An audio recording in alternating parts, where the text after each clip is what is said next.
H45 news కి స్వాగతం. Kanigiri division మార్చి 14 బాజన్ news. Kanigiri నియోజకవర్గం ప్రజలు దేశంలోని నలుమూలల బతుకుదెరువు నిమిత్తం వలసలు ఎక్కువగా ఉంటాయి. అదేవిధంగా మూగజీవాలు కూడా ఎండాకాలం వస్తే నాగార్జున సాగర్ కాల్వ ప్రాంతమైన దర్శి తదితర నీటి ప్రాంతానికి పశువులు, గొర్రెలు, మేకలు వలస వెళ్లటం జరుగుతుంది. ఇంకా ఎంతకాలం ఈ గోస అంటూ స్థానిక రైతులు వాపోతున్నారు.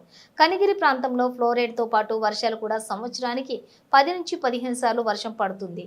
ఈ ప్రాంతం కరువు ప్రాంతం కనుక అనేక ఇబ్బందుల్లోని మనుషులు తాగేదానికి కూడా నీరు ఉండదు. మూగజీవులను నీటి ప్రాంతానికి తీసుకెళ్లటం, అక్కడనే ఋతుపవనాలు వచ్చేంత వరకు నీటి ప్రాంతానికి ఆవులను, గొర్రెలను, మేకలను తీసుకుని వెళ్లటం జరుగుతుంది.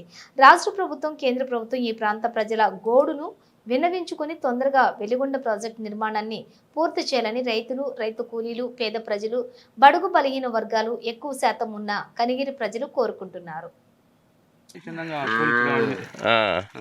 మనకి ఎలుగొండ కాలం వస్తే గానీ మహారాజు మేలే పశుజీవులు ఈ ఆవులే కాకుండా గొర్రెలు కూడా పోతాయా వలస?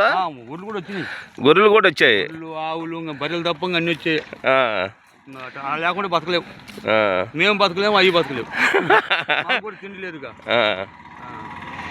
సరే సరే, ఆవులు కాబట్టి మేము చిన్నగా సాగుతున్నాం. ఓకే.